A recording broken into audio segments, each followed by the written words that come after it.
My name is Dr. Vibha Dubey. I am consultant pediatrician in SKG Hospital and visiting consultant in IIT Jodhpur and HPCL Pachpadra. Today, I will be talking about a very common problem in children, that is bedwetting.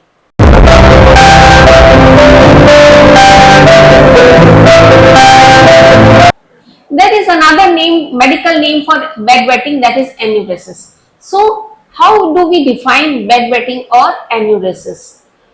Bedwetting is a condition when child is wetting the bed even after the age of 5 years.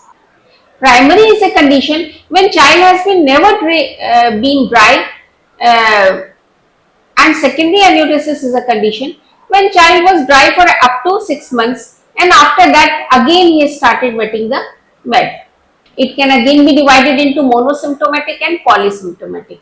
So monosymptomatic, as the name suggests, is the condition when there is only one symptom, that is bedwetting. And polysymptomatic is a condition in which there are multiple symptoms apart from bedwetting. Now coming to the causes of bedwetting. The general causes of bedwetting are generally very simple.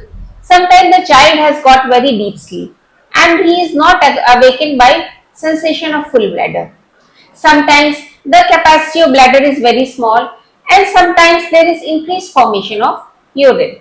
There can be other causes like constipation, then chronic kidney disease, then diabetes mellitus and diabetes insipidus. There can be genetic causes like one of the parents might be bedwetting in his or her childhood. Child might be having some urinary tract infection, or there can be some disorder related to spine. Sometimes child might be suffering from some psychological problem like anxiety or depression. Now coming to what the doctor should look for when the patient of enuresis visits the pediatrician's clinic. The doctor asks many questions like, is the incontinence present in the daytime? Is the child having any burning of the urine during passing urine? Or child is having increased frequency like he repeatedly is going to the toilet? Any bleeding during passage of urine? Any pain abdomen? Or any other sensation like tingling or numbness? Or there is difficulty in walking? Monosymptomatic bedwetting may involve some lower urinary tract symptoms like infection in the lower urinary tract, like burning, urgency, pain in the lower abdomen, and occasionally fever also.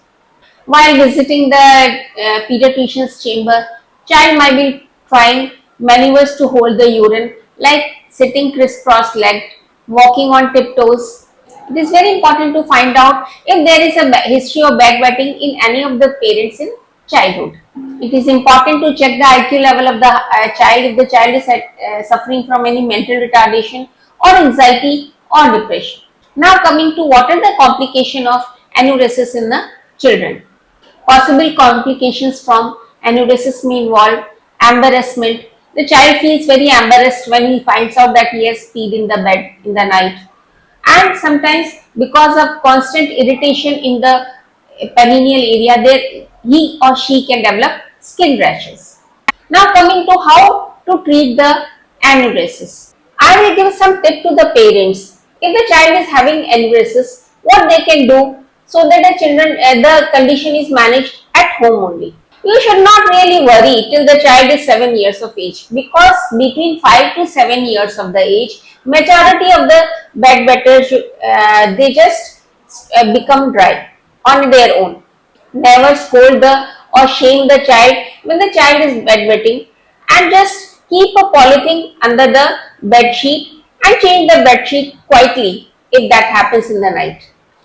Don't give anything 2 hours before going to sleep, and any tea or coffee, and before going to sleep make it very essential to pee.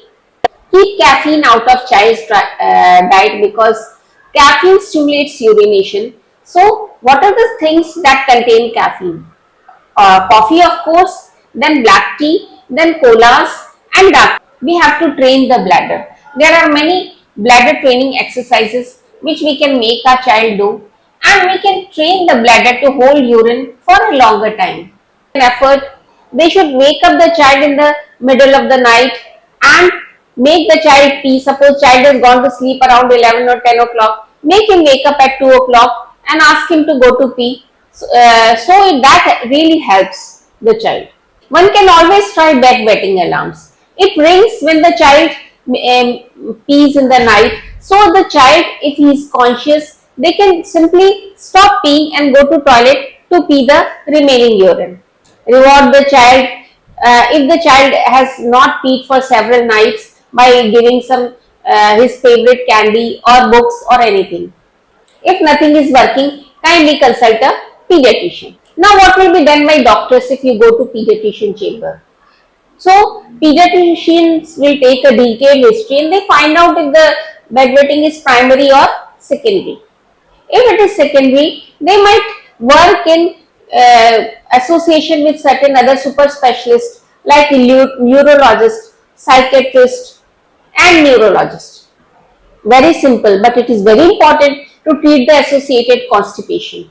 Doctors may also try certain medication, but with the problem with the medication is that it is only effective till you give the medication. Once you stop medication, the problem relapses.